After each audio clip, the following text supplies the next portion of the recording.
The weather's warmed up a little bit. It's up to 25 degrees today, I think. Yesterday it only got up to about 19 to 20, down to 18 overnight, and then it started warming up a little bit. Had pretty nice weather for the last couple of days. I get out here now and I open up this one unit of wood. I've got one pile of finished lumber that's going on the porch there on the Bobcat, and then I've got a pile of wood there I'm digging out. I've got a bunch of 1x4s on top, and then there's some yellow cedar flitches underneath that, and I'm going to dig out and put in the basement to get dried out so we can rip them down and use them for finish board for the rake boards, soffit boards on the cabin there. So Judy wants to get those painted up so she can get those on. So today is a good chance to do that. It's warm enough to work outside. The week before it was damn cold. I didn't want to do anything outside, and it's warmed up now to where it's comfortable out here. But it's clouding up. The sky's getting black, so it's going to turn off and start raining or snowing or something here pretty soon. So I better get busy, and I got to unstack these 1x4s and get down into the flitches and stuff there so we can get those out.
A few years ago, I needed to replace the fuselage on my airplane after 15 years of operating in saltwater on an old fuselage that was old when I got it. It kind of was worse for wear, and the best way to fix it was just to put a new fuselage in there. Well, I needed a place to work on it, so the basement was the logical choice for that, but it wasn't finished. So we wound up putting a floor in the basement, a concrete floor in the basement, wired it, and put sheetrock up on the walls. I built a door for it to close it all in and everything. Got lights and stuff for it, made a pretty nice workspace. We brought the fuselage in here and spent 2 years fixing it, getting it ready to put on the airplane. Well, once I got the fuselage ready to paint, and the other parts that I needed to paint to go along with it, the tail feathers and stuff, I needed room in the hangar to build a paint booth and stuff. So we had a bunch of tools and whatnot stored down there. I moved some of those, swapped places with the fuselage, took it down to the hangar and brought some of those pieces and stuff up here and get them out of the way down there. Well, eventually they kind of took up a lot of room in here. I've got a 10-inch radial arm saw, a 12-inch radial arm saw, 18-inch drum sander, and a dust collector, 20-inch planer, and then a little bit later I got 12-inch Grizzly G4003G lathe that I've set up in here. And there have been some other odds and ends that have got put in here over time too, so it's kind of filled this place up. Well, I need to put new fabric covering on the wings of the airplane. The crows are kind of hard on it. They get up on top of it and start drumming and pecking holes in it, and over 23 years that I've had it, it's time to change the cover on the wings. So I need a place to work on the wings, and the best place to do that is here in the basement, where we have a good floor, good light, heat, and a nice place to work. But there's not enough room in here right now with all this junk stored in here, so I need to get it moved out of here so I can make room in here to bring the wings up here. I'm going to do one wing at a time. I'm going to do the left wing first because that's the worst one. But anyway, I still need a place to work on it. So I decided to go ahead and fix up some of this stuff. Some of these tools and whatnot had been a little worse for wear. I really hadn't taken the time to repair them because I was always busy doing other things that were more important. So I decided to go ahead and fix these tools up before I moved them out of here. And the first project was that 18-inch belt sander, or drum sander, pulley had slipped on the shaft on it, and I'd got most of it all done several years ago, but I never did have time to finish it. So we got it back together and working. And then the next project was my 10-inch radial arm saw. Now it worked just fine, but the casters, the wheels on the bottom of it to help move it around, the front ones were wore out. So I made new casters and got that fixed. And then the next project was the 12-inch radial arm saw. I bought it several years ago because the 10-inch radial arm saw just didn't have enough snooze to do what I needed it to do, ripping boards down. And I rip a lot of boards down, come off the sawmill, that need edges cleaned up on them and stuff, and I do a lot of work with that. And I've done it with the 10-inch radial arm saw, but the motor winds up getting heated up on it and shutting down, and then it takes several hours and sometimes overnight for it to cool off enough to get working again, which puts a big crimp in getting work done. So I bought this 12-inch radial arm saw with the idea that maybe it had a little bit more power and could better handle ripping long boards and stuff on it. And I got it for a pretty good price, but the table was shot on it. It had gotten wet and was swelled up, and pieces of it were missing and stuff like that. So I needed to build a new table. And again, I didn't get around to it because I had other things to do and I didn't need that thing right away. And if it had had a table on it and been usable, I'd have used it. Anyway, I just built a new table for it and got it fixed up to where it's usable. And then we went ahead and got the 20-inch planer. I started putting one of those Shylex or whatever they're called, helical cutting heads in there a few years ago. And I screwed up and broke one of the parts on it that I couldn't repair. And it took me 3 years to get the part from Grizzly on back order. So anyway, I finally got that part, so I decided to go ahead and fix it. So we got the 20-inch planer all fixed and back together and got it working. So all of that stuff can be moved out of here when the time comes to move it. The one thing left to do is to move this 12-inch lathe. I found these neat casters that I saw on YouTube and wound up going to Amazon. I put some underneath my 12-inch radial arm saw, and they work fantastic for that.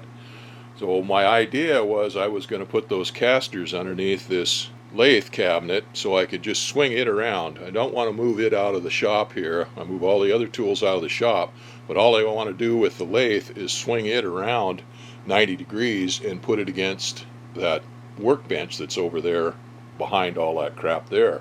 So my thought was to take those casters and mount them to the cabinet base here on the lathe. There's holes here to bolt that lathe down to the floor.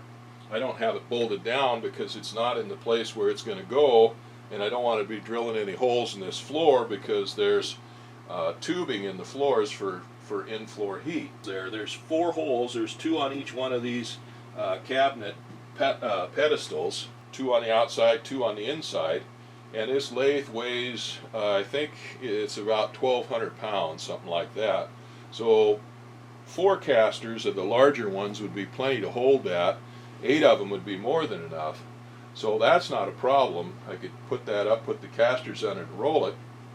The problem is this machine is the footprint, or the machine itself is a whole lot wider than what the footprint of it is down here. And with these holes down here, they're so close together that that footprint would even be smaller. And so this thing is stable on the floor here now, just the way it is. But if I got it up on casters and tried to move it, chances are this thing would tip over. Now I could be really careful with it and everything and get it to move without tipping over, but maybe. But all it takes is a little bit of this to start moving, and it's gone. It's top heavy, and there's a lot of weight up here. So come to a little change of plan. I've got this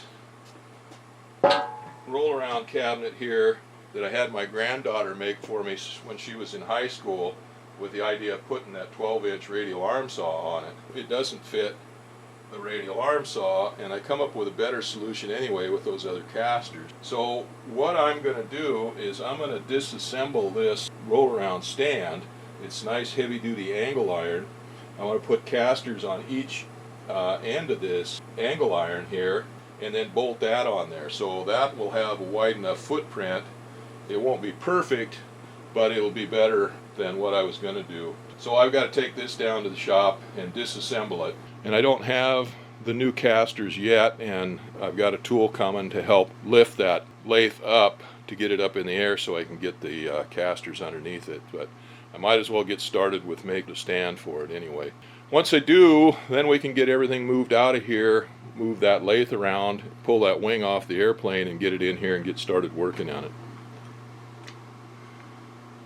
Well, this is what I got going so far. Is I took that roll around that my granddaughter had made for me for the radial arm saw and took it down to the shop and disassembled it. Took some measurements here on the pedestal and laid it out for some holes. I've got it centered right here. The distance, this is 14.5 inches on to each side of the pedestal, or from one edge of the pedestal to the other. So I centered that and then drilled these holes, measured out those holes in there and drilled these holes to match that, and that matches pretty close. These holes are 5/8 of an inch. I think that's close enough to match with a 5/8 bolt, but I was planning on using a 1/2 inch bolt in there with a couple fender washers on either side of it for bearing surface, and that way I'd be able to adjust it, but it looks like it's going to be pretty doggone close the way it is. So that'll slide underneath here and bolt in there. There'll be one on this side of the pedestal, one on the other side of the pedestal, and then two on the other pedestal. And then we've got these casters to mount up there, and I've got two different sizes of casters. This is the 60s here, and this is what I put underneath the radial arm saw, and this is an 80. Now the 60s is supposed to have a weight capacity of 550 pounds each. Use a safety margin to say 500 pounds each. It was 4 of them that would only make 1,000 pounds, which is marginal for this lathe. But if I had 8 of them, then that's 2,000 pounds. That's plenty good enough for this lathe. But they're a little small, so I was thinking I wanted to use these 80s, and you can see the difference between the size of the 80s here and the 60s. There's pretty significant difference. In the 80s, with 4 of them, I forget what the pound capacity on that was, but it was like 2,500 pounds, 2,400 pounds for 4 of them or something like that. I could just use 2 80s or 4 80s on this pedestal and 2 on the other pedestal, and that should be plenty, but I'm going to use 4 of these so the pedestals are even underneath there all the way around, so the weight is even around there. Problem with these 80s is they're big for this, too big to bolt into this angle that I'm using here. And this is all I've got, and I can't just go to the metal store and get one because the nearest metal store is about 1,000 miles away. So the 60s fit on there pretty good, but there's these just have a stud that goes in there, so there's just a single stud to go in there. So I ordered some 80s with a stud to mount like that. Problem is, the first 4 80s that I ordered with the stud on them are shipped, should be here in a couple of days, and the other 4 haven't been shipped yet. I could weld these on there, but I may want to take them off again. I may not want them permanently put on there. But putting them way out here on the end like this is going to give me a pretty wide stance, a lot wider stance on this lathe than what it would have been if I'd have just used this holes right here. That would have been too narrow, too tippy here, but this should give it a pretty good stance like that. It's not good, perfect. It's what I got and what I need to do. Now the other thing with this set of 80s right here is to move this pad. This pad here goes down, the jack pad, and goes down below and lifts up off the wheel so it doesn't move around as a rubber pad.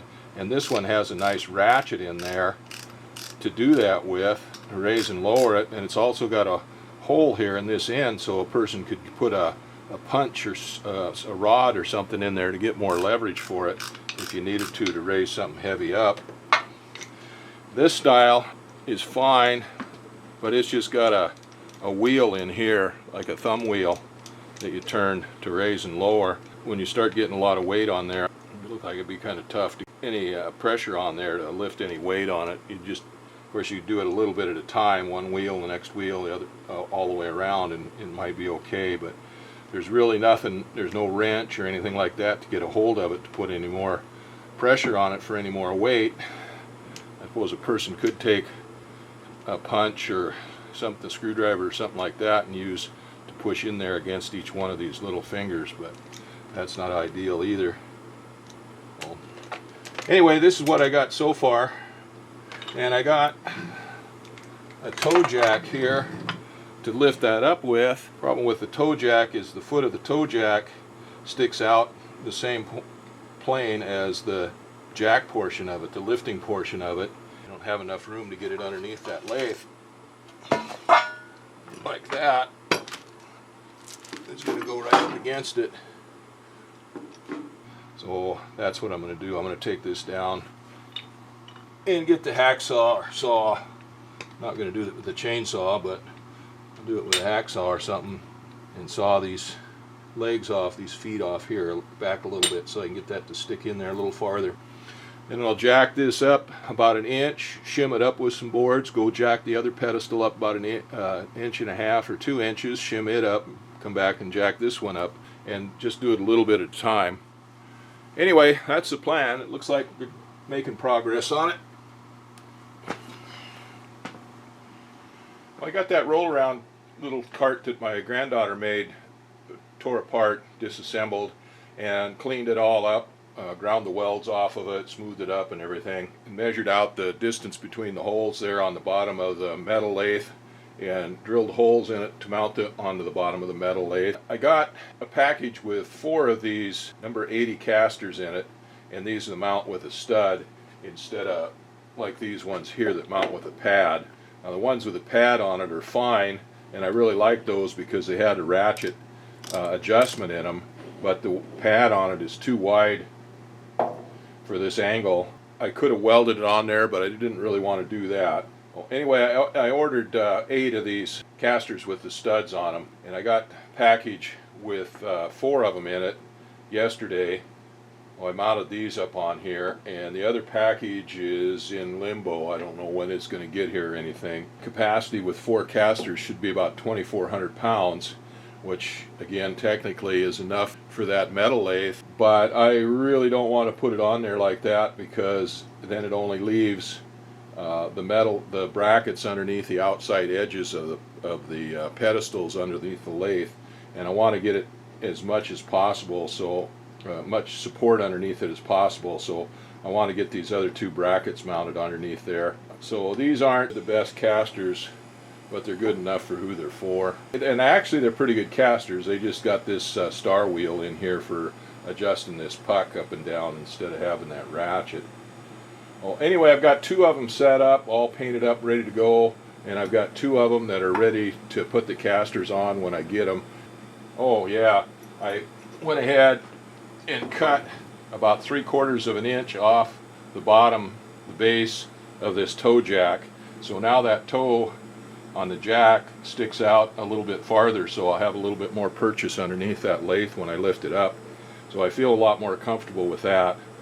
Before, those things stuck out and there was just a little bit of this toe that was sticking in there to lift that lathe with, and I wasn't real comfortable with that, but this will give me more.